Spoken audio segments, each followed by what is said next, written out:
Hi, I'm Kerrina Thorogood, and I'm the Commercial Partnerships Director at the Fairtrade Foundation. And thank you very much for having me here at Confectionery Live today. So I've been at Fairtrade for about a year, and I look after the team that manages our fantastic portfolio of really progressive and ambitious corporate partners. They're corporate partners that we work really closely with to tackle some of the biggest social and environmental challenges in supply chains. And our ultimate ambition is to ensure that farmers can enjoy sustainable livelihoods so that businesses can carry on selling and consumers can carry on buying sustainable products. Now, obviously, a lot of my job is involved in the cocoa sector as one of the key commodities that Fairtrade works in. So what I wanted to talk to you about today was Fairtrade's critical role in a very rapidly changing cocoa sector. And I actually wanted to start with one of the first people that I met when I started at Fairtrade. In fact, it was just before I started at COP26. And this is Bismarck Kabite. He's a Ghanaian cocoa farmer. And Bismarck spoke a lot at COP about some of the challenges that he faces. So Bismarck is a third generation cocoa farmer, and he's following in the footsteps of his father and his grandfather. And when he was a young boy living and growing up on the cocoa farm, he talked about a really abundant supply of cocoa, a really flourishing environment that he lived in with his father and grandfather working. And that cocoa farm was able to pay for him to go to school, was able to pay for him to get a degree, and for his siblings also to go to school. And he said that when he was growing up, he had an ambition to be one of the greatest farmers in Ghana. But when he was at COP, he talked about a very different context to the one that he now lives and works in. He's very uncertain about the future of cocoa farming. And he talked about the impacts of climate change, so extreme temperatures, reduced rainfall, wreaking havoc on his crops. In fact, for the 2 months prior to me meeting him at COP, he said he'd had no rainfall at all and had damaged all his crops. And there's rising occurrences of pests and diseases. And I also know that since I met Bismarck over a year ago, that Ghana has seen rising inflation. So we talk about the inflation challenge here and the cost of living crisis here post the war in Ukraine. It's 10% here in the UK, but in Ghana, it's risen as high as 54%. And with rising inflation, it sees rising costs for farmers. So fuel costs, fertilizer costs, food costs. So it's no great surprise that Mark was telling everybody that if things don't change, he doesn't think his son will want to be a cocoa farmer.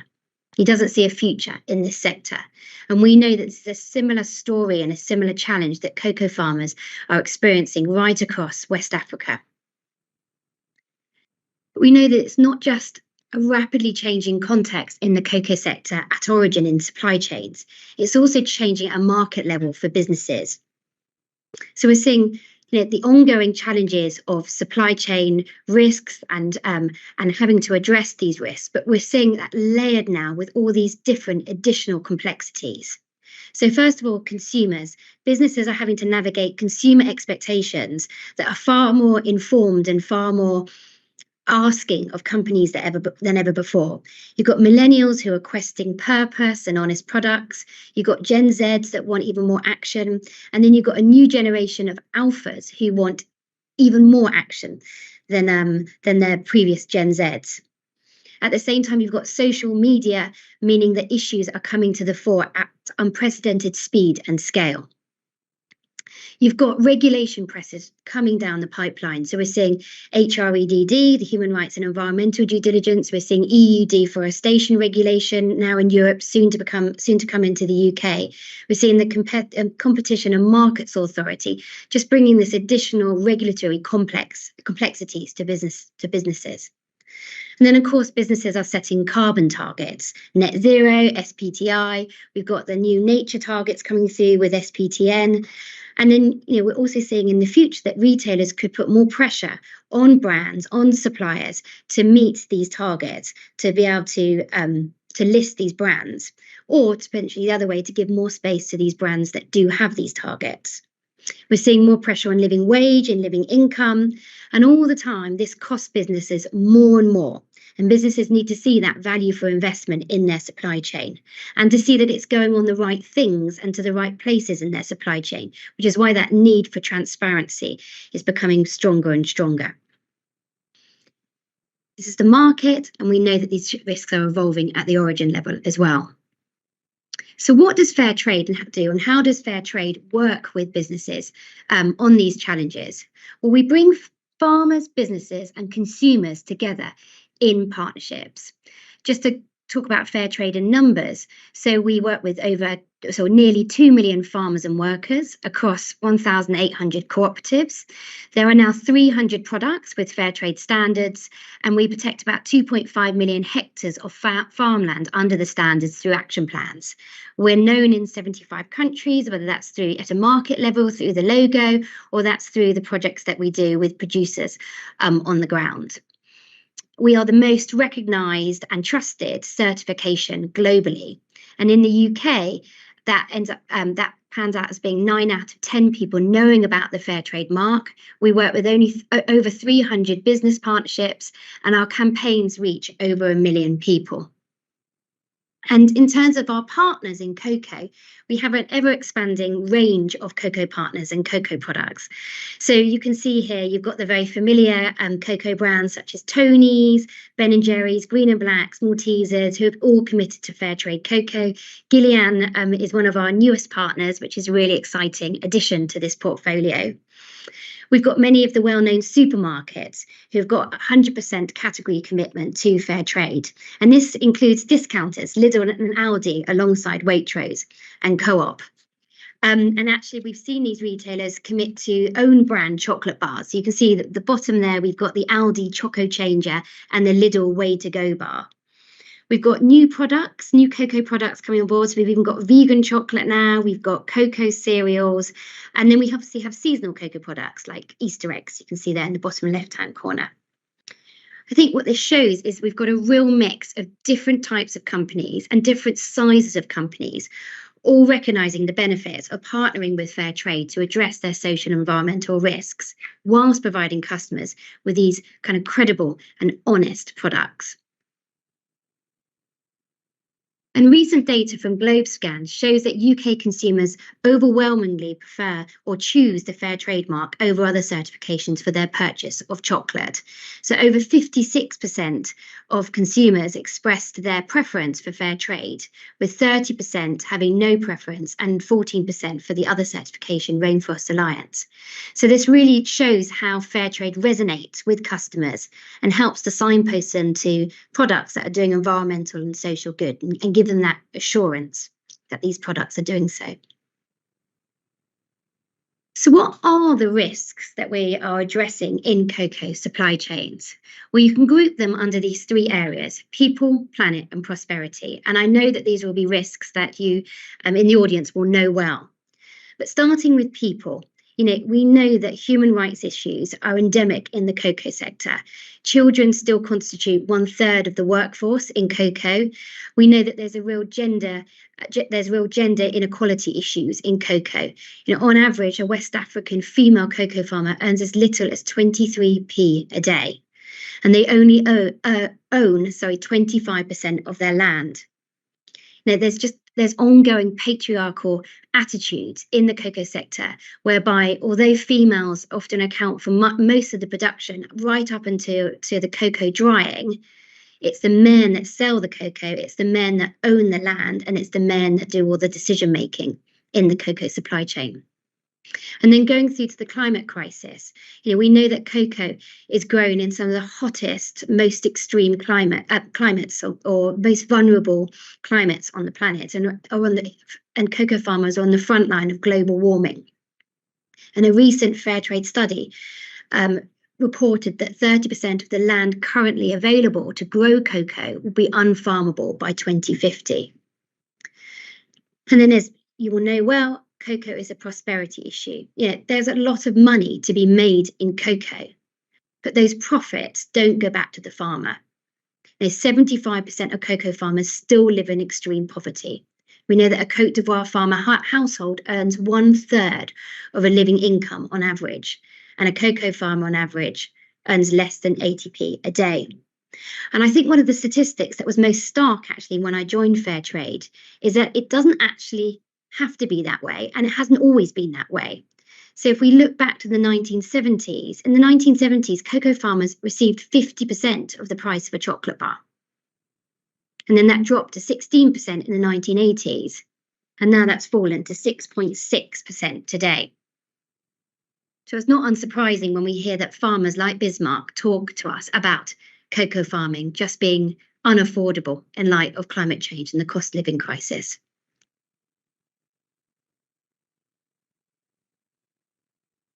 So how does Fairtrade work in partnership to address these issues?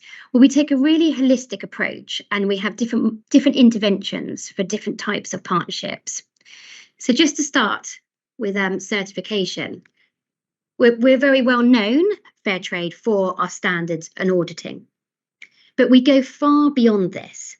We're very unique as a certifier, where we actually have on-the-ground teams of Fairtrade staff. So these are producer networks who actually work hand in hand with with producers and farmers. These are colleagues that have really strong expertise, really trusted relationships with farmers. And they work with farmers almost using the certification as a curriculum to go through the environmental and the social issues to help farmers farm more sustainably. They test and trial innovations that also help support farmers around kind of legislation and global regulations coming down, whether that be at origin level or the ones more kind of led from a market level. And actually work with farmers to actually transform cooperatives into thriving businesses themselves so that they can actually negotiate more strongly in the supply chain and can be a better partner for traders, retailers and brands. Fairtrade is well known for its pricing interventions.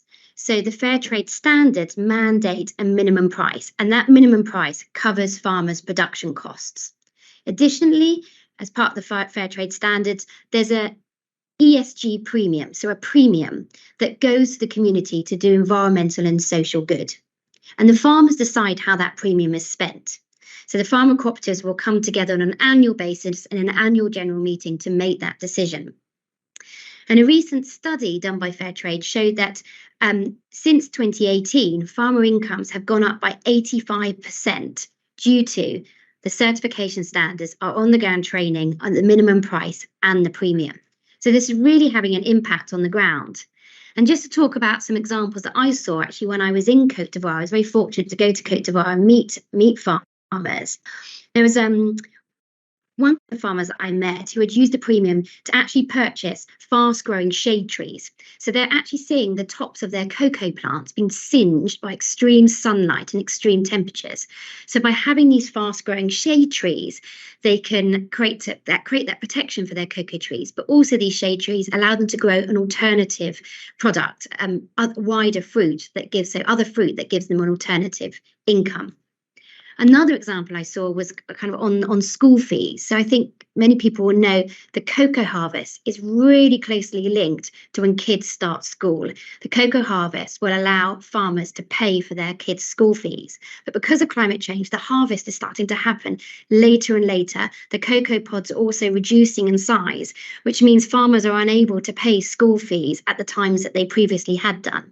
So through the premium, the cooperatives have been able to give farmers short-term loans or help them with income diversification or help them with budgeting to bridge that gap so classrooms don't become empty during that period. Another area we're working with partners is through programs. We're seeing this increasing more and more as a really critical element of our work, and more companies wanting to do programs on top of their Fairtrade sourcing. A couple examples are our Women's School of Leadership programme. And this is something that started in Côte d'Ivoire and is now in Ghana.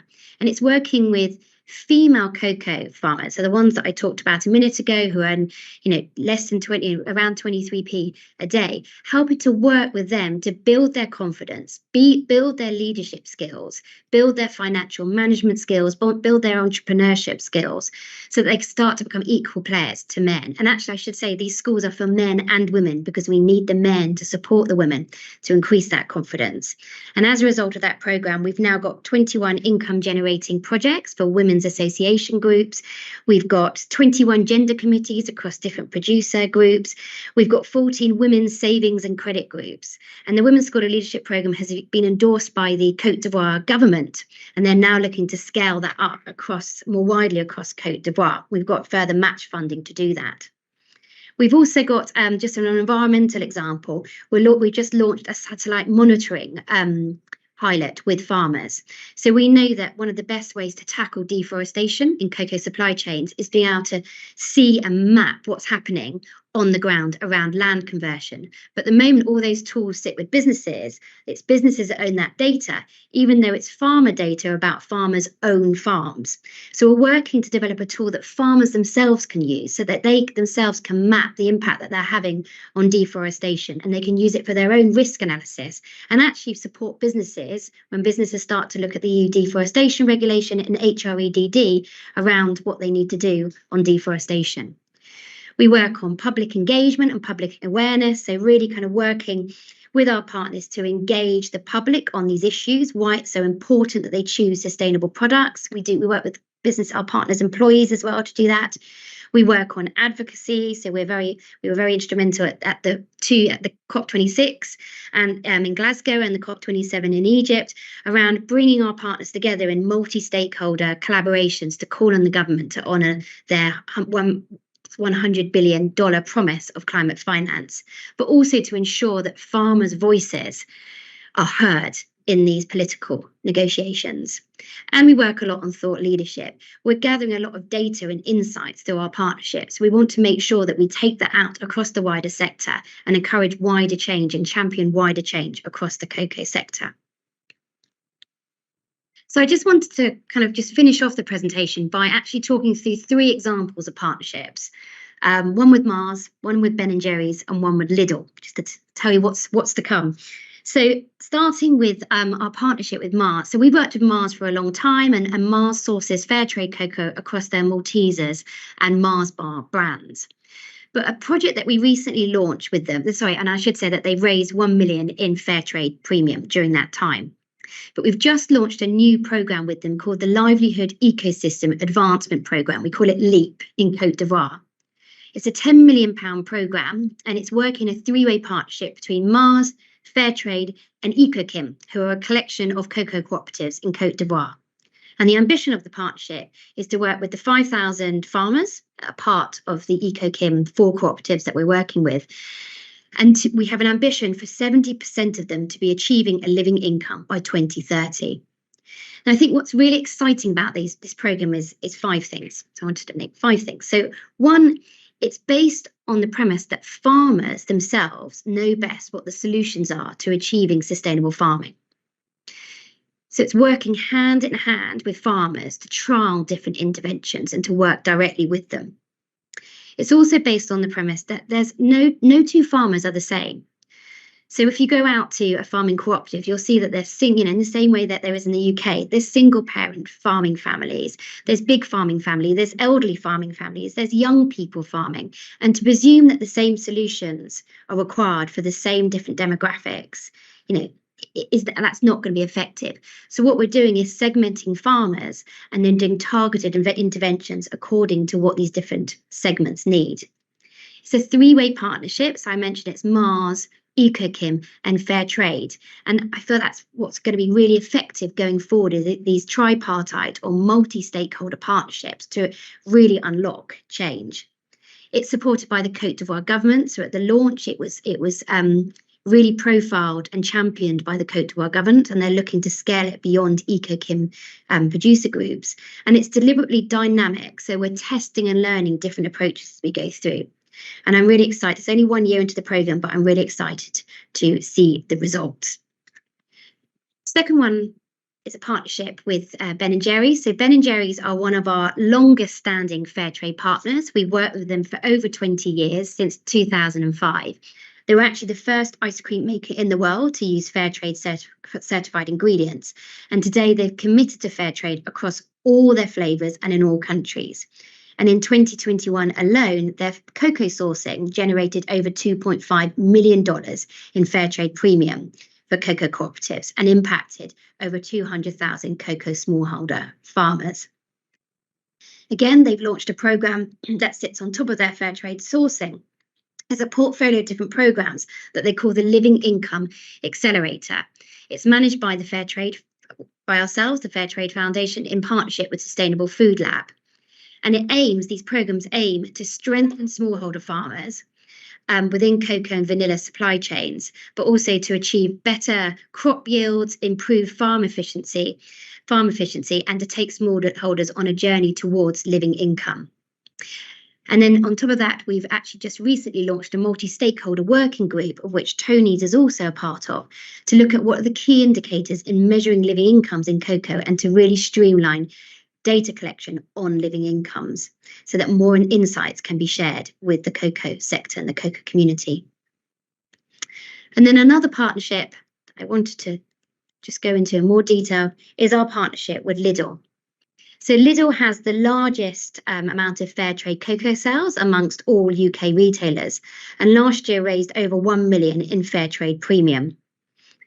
They sell over 100 products that are fair trade certified, and they do a huge amount to promote these products. You can see the third bullet here that 84% of Lidl shoppers purchased a fair trade product after Fair Trade Fortnight earlier this year.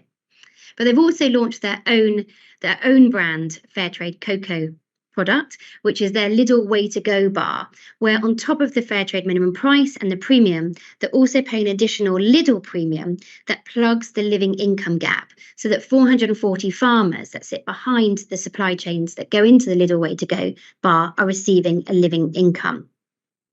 And then not only are they looking at their scope 3 and their food products, they're also looking at their scope 2 and their direct impact and direct operations. And they've committed to fair trade cotton. They're the first UK retailer to commit to fair trade cotton across all their store team uniforms. So I now want to just go back to Bismarck, which was the cocoa farmer that I introduced when I first started the presentation, and just go back to some of the words that he shared at COP26, that he said, we will look back in the future, and we will be shocked at how unfair trade was. We will look back and we will be shocked at how normal it became to mistreat these valuable farmers that sit in global supply chains and that provide us with the food and clothes that we rely on and the chocolate we love in our everyday lives. And we will look back in disbelief that we allowed it to go on for so long. So I want to urge everyone here today to properly think about how you can play a role to address these environmental and social issues that I've talked about today, and urge you to take action, really grapple with issues. And I just want to leave you with 3 takeaways as you think about your approach or as you continue, the fantastic work that you're doing already.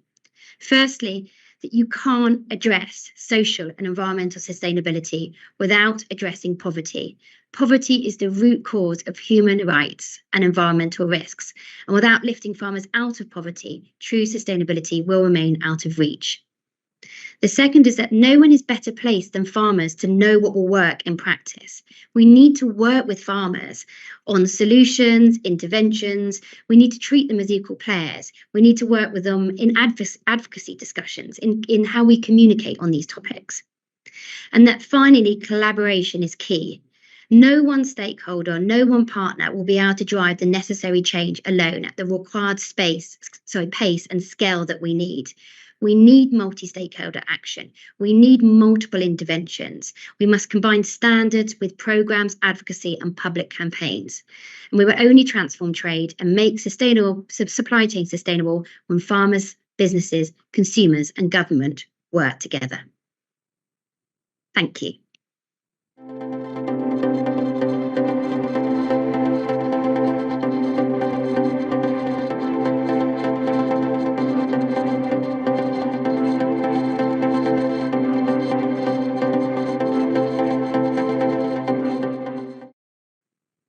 Thank you, Kerrina, for taking the time to speak here at Confectionery Live. And sadly, it's about such a poignant topic. Why did you want to talk about this topic in particular? Good question. I think it's for multiple reasons. I think, as I said in my presentation, it's such a rapidly changing topic. As I talked about meeting Bismarck out at COP26, the changes that he's seeing from a climate change perspective, cost of living perspective, but equally on the market side. And it's the commodity that probably stretches across the most kind of the biggest breadth of Fairtrade's work, from sourcing to the programs that I talked about, the policy work that we're doing. We've got the EU deforestation regulation, potentially coming to the UK very soon. It's going to be very poignant in the cocoa sector. So I think it's because we're just doing such a rapidly changing sector with so many risks, and Fairtrade is working so actively in this sector in particular.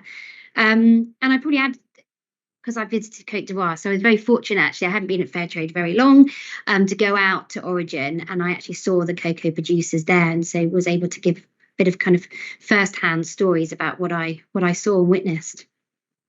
I can imagine that would have been very meaningful to speak directly to the farmers. I mean, when we talk about sustainability, it's not just climate change, making sure the planet's